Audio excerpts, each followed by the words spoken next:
Bueno, para comenzar, nos gustaría básicamente tres componentes tratar de aclarar, al menos cuando nosotros digamos campesino indígena que estamos diciendo, cuando digamos el territorio, los territorios que estamos diciendo, y cuando digamos los conflictos y la conflictividad que estamos diciendo. A esto le vamos a poner un pequeño marco legal, que es lo que hoy se legisla sobre estas cuestiones que tienen que ver con los territorios, con quienes habitan esos territorios, y lo vamos a apoyar todo esto sobre un escenario, sobre un espacio que llamamos territorio, y que es donde están los distintos actores que se desenvuelven en lo que podemos llamar un escenario de poder. Dos cosas a tener en cuenta. La primera es que cuando nombramos el término poder, no lo ponemos en sus aspectos más negativos, como abuso de poder, sino como los actores que van interviniendo ahí a partir de distintas estrategias y de distintas formas de articulación, van construyendo, van administrando esos poderes y van haciendo una intervención en esos territorios. Entonces, cuando usamos la palabra poder, al menos no la usamos desde las cuestiones más, desde su aspecto más negativo. Y la otra cuestión que tiene que ver con dos valores que orientan la mirada, al menos de lo que vamos a compartir. Uno que tiene que ver con lo que es la calidad de vida, como un valor. Esta calidad de vida que hoy está expresado en muchas políticas públicas, en algunos derechos, en los sectores políticos, muchos actores sociales, ya prácticamente es un término que se socializó y que creemos importante retomarlo como un valor a todo lo que haga la calidad de vida. Y la otra cuestión es justamente esa calidad de vida, cómo se proyecta en el tiempo, cómo se reproduce, que es lo que en algunos lugares le pusieron el nombre de la sustentabilidad, aquellas cosas que se puedan proyectar en el tiempo. Y a esto le vamos a poner qué tratamiento estamos haciendo los distintos actores sociales de la calidad de vida en los territorios y de esa sustentabilidad en los territorios. Bueno, entramos al primer bloquecito, que sería esto de, a ver, cuando decimos campesinos indígenas, ¿qué estamos diciendo? Si lo queremos definir, esto no tiene una definición precisa. Los originarios en los territorios, campesinos indígenas, esto fue una construcción humana que se fue dando en el tiempo, en un largo tiempo, en un largo proceso histórico, y que es continuo, y que llega hasta nuestros días, y que, bueno, ahora estamos en este momento de ver cómo va a ser esa reproducción hacia el futuro del campesinado y los pueblos indígenas. Este proceso histórico se dio y se sigue dando en un fuerte relacionamiento e interacción, por lo menos en tres componentes claves. Uno que fue la relación con el medio ambiente natural, con la naturaleza. Ese relacionamiento que estos indígenas y campesinos, como originarios en los territorios, fueron teniendo en función de lo que necesitaban de esa naturaleza. La otra cuestión fue justamente la producción de aquellos componentes que hacían a la vida de quienes ocupaban esos territorios. Cómo abastecerse de alimento, cómo abastecerse de vivienda, cómo abastecerse de salud. Y que en esa forma de entender el territorio, de entender la naturaleza, de intervenir en esa naturaleza, fueron desarrollando esas formas, se fueron construyendo y definiendo como esas culturas que fueron haciendo que los pueblos, que esos clanes humanos que se fueron constituyendo como pueblos, iban construyendo esa cultura que era como el cascarón que le permitía intervenir en los territorios y hacer una reproducción de esos territorios. Entonces, cuando decimos campesinados, estamos campesinos indígenas en los territorios, estamos hablando de sujetos históricos. Para comprender el territorio de estos sujetos históricos, realmente es necesario comprenderlos desde estos procesos socioterritoriales que se fueron generando en el tiempo y que fueron generando condiciones y componentes en los territorios. Y en esto sí creemos que estos sujetos históricos son algo más que una persona que vive en el campo o como que un trabajador que está en el campo.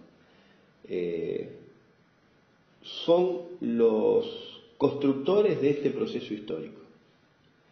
Y eso sí creemos que merece un reconocimiento desde la sociedad a esta historia. Son mucho más que un productor y mucho más que un habitante rural. Son parte de ese proceso histórico que moldeó los territorios para llegar hoy a ser lo que somos. El territorio es entonces un espacio que comprende el suelo, el subsuelo, todo lo que podemos decir, el mundo que hace a lo aéreo, el mundo que hace a lo acuático, y todos aquellos componentes que hacen a los escenarios de vida. ¿Qué comprenden estos territorios? Comprenden todo lo que tenga que ver con el desarrollo económico, el desarrollo social, el desarrollo cultural, el desarrollo político. ¿Y entre quiénes? Bueno, entre esta relación que decíamos, las personas y el ambiente. Y acá aparece un elemento que habría que subrayar: los sistemas sociales y los sistemas ambientales. Uno se relaciona con el otro e interactúan. Los sistemas ambientales son los que sostienen a los sistemas sociales y los sistemas sociales son los que intervienen sobre los sistemas ambientales. De acuerdo a cómo sea esa relación, de acuerdo a cómo se vayan dando este conjunto de formas de intervenir en los ambientes y los ambientes en los sistemas sociales, es que se va a ir dando los dos valores que anunciamos al principio: cómo vamos construyendo mejores condiciones de calidad de vida y cómo vamos construyendo mejores condiciones de sustentabilidad.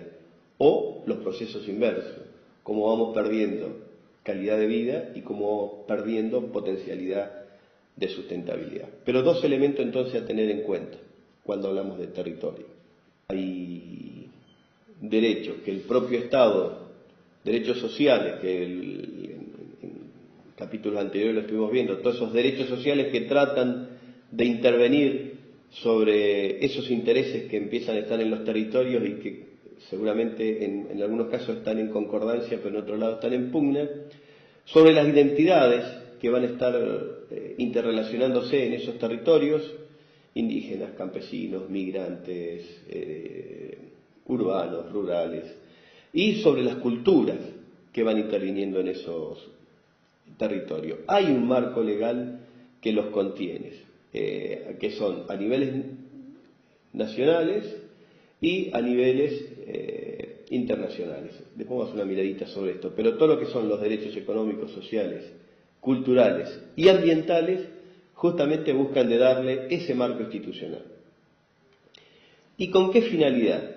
Y bueno, con dos finalidades que se mantienen en el tiempo. Una que tiene que ver con ese aprovechamiento de los bienes naturales y de los recursos para poder seguir generando vida, sostener y multiplicar la vida. Pero que ese aprovechamiento de lo que necesitamos, ese aprovechamiento de los recursos y los bienes que necesitamos, tienen un matiz que hoy cada vez se lo marca con mayor intensidad, que son los bienes y los recursos necesarios. ¿Y por qué acentuarlo de necesario? Porque cuando hay una forma de mirar el territorio y una forma de intervenir en los territorios que rompe equilibrios, que solamente ve la perspectiva de qué voy a extraer de esa naturaleza y no ver todos los otros componentes, hacen que de lo que debería ser un aprovechamiento de bienes y recursos para el bienestar, termina siendo una forma de generar peores condiciones para que esos bienes y esos recursos, en lugar de generar bienestar, generan, en el menor de los casos, conflictos y en el mayor de los casos, condiciones tan negativas para lo que es la vida que se transforman en elementos nocivos.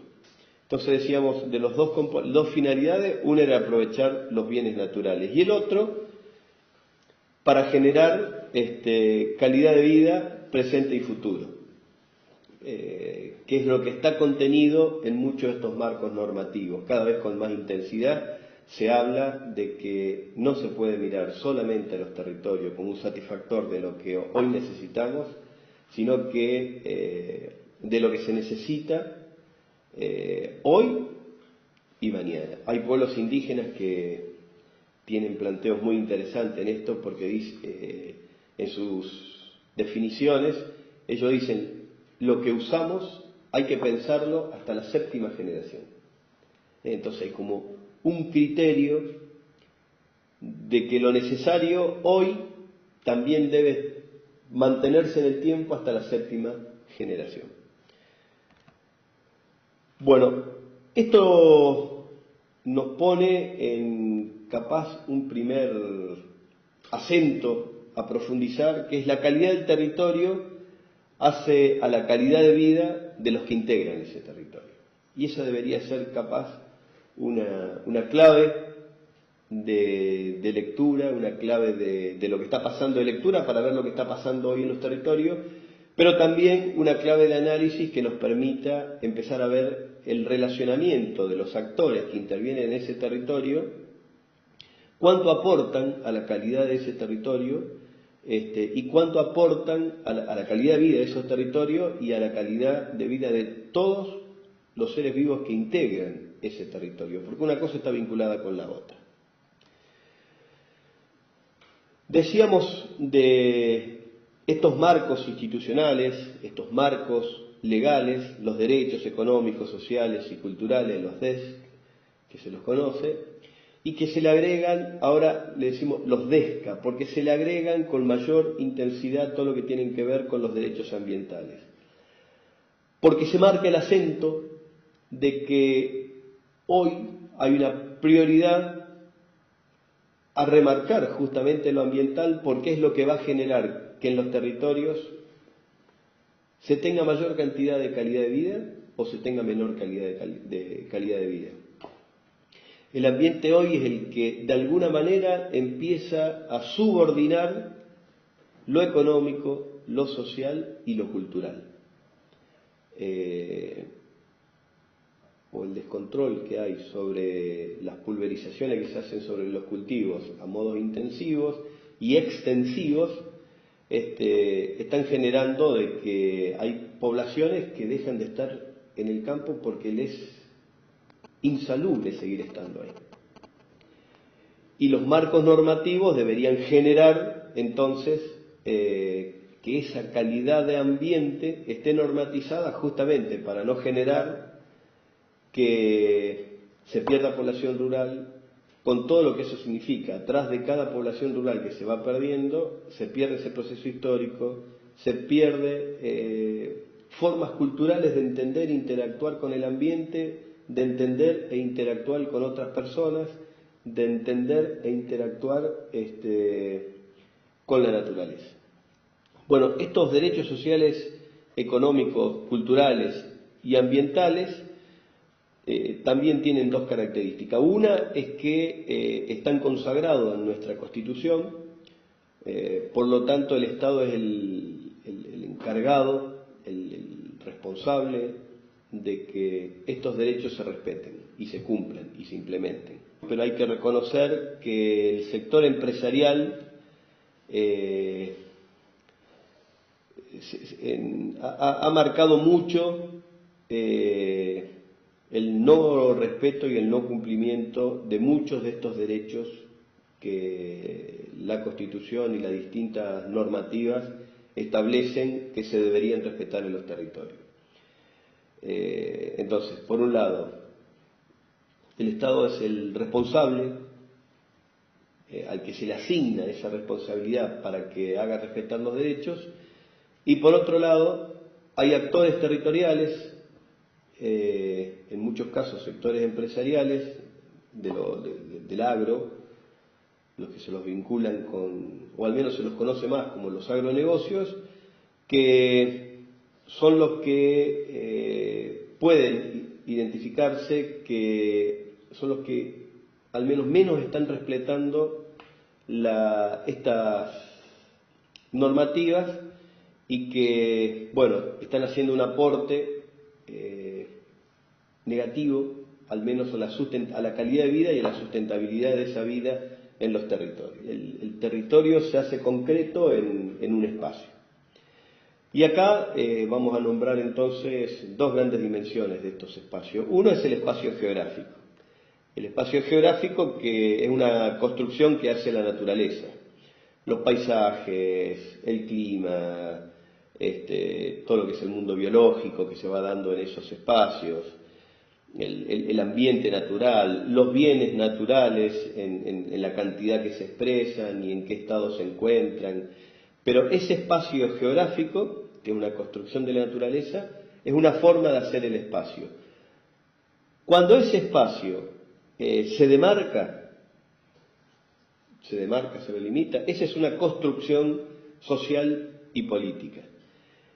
Ahí podemos hablar de la más grande, cuando se delimita una nación, una provincia, un municipio, o cuando se definen agroregiones, pero esa delimitación, esa demarcación del espacio es la que va definiendo los territorios. Pero entonces, cuando decimos territorio, entender que tenemos estas dos dimensiones: el espacio geográfico, que es una construcción de la naturaleza, y la demarcación de este espacio, que es una construcción político-social. Cuando se demarca el espacio geográfico, empieza entonces a construirse ese territorio. Y aquí aparece un elemento que es el que empieza a marcar las conflictividades. Ese territorio, ¿para qué? ¿Para quiénes y para cuánto? ¿Para cuántos?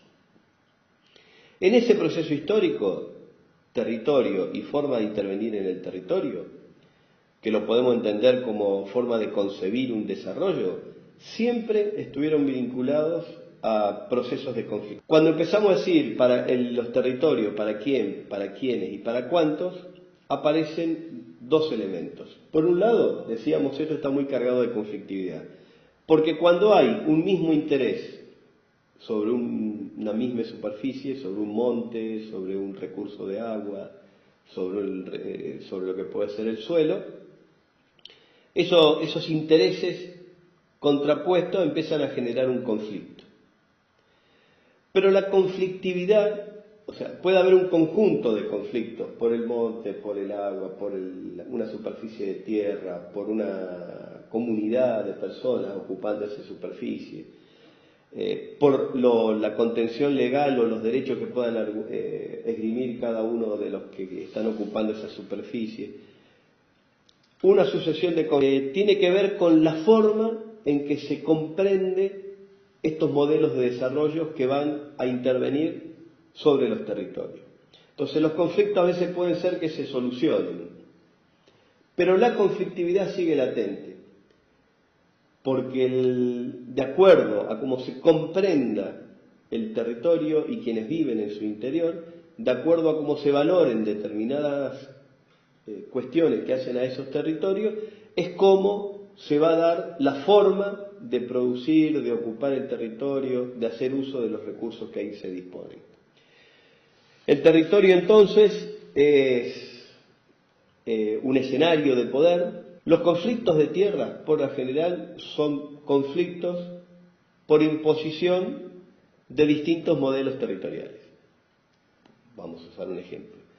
Hoy la agricultura industrial, intensiva, extensiva, con una alta carga de tecnología y demás, tiene una mirada sobre los territorios y ordena esa mirada de acuerdo al modelo de desarrollo que quiere implementar sobre esos territorios. Si miramos hacia aquí podemos encontrar agricultores familiares, campesinos, indígenas, poblaciones rurales, que en muchos casos esa mirada sobre el territorio, esos intereses, son totalmente distintos.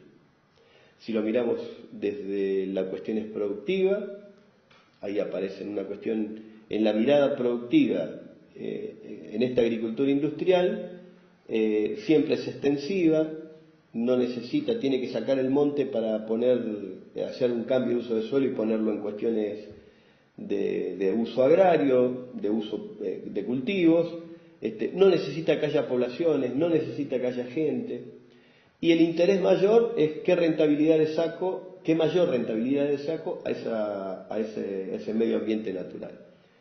Y acá no le pongo ni carga positiva ni negativa, sino digo que son la forma de mirar el territorio y los modelos que entonces empiezo a desarrollar para ocuparlos. Si lo miramos desde aquí, la mirada que se hace de los territorios y de una superficie, ahí convivo con el monte porque en esa convivencia con el monte tengo los bienes que necesito, en algunos casos para la alimentación, para la salud, para la energía en forma de leña. Necesito de que haya comunidades rurales, que haya mayor cantidad de vecindad, que haya pueblos rurales. Los mayores intereses no solo están puestos en la relación qué producto puedo obtener para vender o para consumir, sino que aparecen otros elementos que tienen que ver con la vecindad, que tienen que ver con las relaciones culturales propias de ese lugar. Y aquí ya empezamos a encontrar dos perspectivas, dos miradas totalmente distintas que enfocan modelos distintos en un mismo territorio, y lo que entra entonces como una relación de poder es, de alguna manera, una relación de ver quién se impone sobre el otro. Y denunciado también por muchos actores sociales que se empieza a ver la naturaleza como un objeto de dominio, se empieza a ver que el consumo como una forma de ser, se empieza a ver que en esos territorios empiezan a haber calidades distintas de personas. A ver, y esto es fuerte, esta idea, porque daría la impresión que un empresario que interviene en los territorios, por su rol productivo empresarial, parece que eso se le asignaría un valor distinto como persona que va a intervenir en el territorio, si lo medimos con un indígena o un campesino o un poblador rural que tiene otra mirada del territorio y otra forma de intervenir, otro modelo de intervención. Estas distintas calidades de persona empiezan a transformarse como una cuestión valorativa y que se ve a la hora de reclamar un derecho, que se ve a la hora de tener palabra pública, de tener presencia en los territorios. Donde hay un conflicto hay organizaciones. Esta es una afirmación que hacían organizaciones campesinas indígenas. Cuando uno ve los mapas que se hacen de conflictividad, empieza a ver que donde están los monocultivos, donde están la minería y donde están la explotación de energía, es donde hay mayor conflictividad. Evidentemente esta relación entre territorios y formas y modelos de desarrollo generan alta conflictividad. Las organizaciones, en función, cuando hablan de los territorios, la necesidad de entender que hay una deuda pendiente con los campesinos, con los indígenas, con los agricultores familiares, y que la sociedad en su conjunto debería hacer una mirada distinta hacia el agricultor, hacia el campesino y hacia el indígena para facilitar que sigan estando en los territorios. Hoy la realidad lo que está diciendo es que hay un proceso muy acelerado de pérdida de población rural y hay un pedido entonces explícito de decir es necesario que hoy la sociedad haga una mirada distinta del campesinado, del indígena y de los agricultores familiares para facilitar que sigan estando en los territorios y que tengan las condiciones para poder desarrollar su modelo de desarrollo. Actualmente tenemos mesas de tierra en casi todos los lugares donde hay conflicto, mesas de organizaciones, mesas de diálogos, espacios de articulación multiactoral. Todos estos lugares tratan de integrar a la mayor cantidad de actores posible, la Iglesia, las distintas formas de los estados provinciales, los estados nacionales, tratar de que la mayor cantidad de organizaciones que conforman a una sociedad y a la ruralidad estén presentes, tratar de generar estos espacios para abordar la defensa de los territorios y abordar las cuestiones que hoy se expresan en forma de conflicto. Está claro de que hoy se presenta como una necesidad urgente ver cómo hacemos que la población que ya está en los territorios se mantenga estable y en las mejores condiciones, y la necesidad de repoblar el territorio. Otro elemento que va surgiendo de todos esos espacios, mesa de tierra, mesa de diálogo, espacios de articulación, es la necesidad de reordenar el territorio, con sus ambientes sanos, que puedan seguir brindando servicios vitales al conjunto de la población. Está la ley de reordenamiento, está la ley ambiental, hay propuestas de ordenamiento, pero lo que decíamos hace rato, si no se toma con el conjunto de la sociedad, tomamos la necesidad imperiosa de hacer un ordenamiento territorial y de hacerlo factible y que tenga las mejores condiciones de aplicabilidad, muchos dicen vamos a estar entrando en una situación compleja de calidad de vida y de sustentabilidad.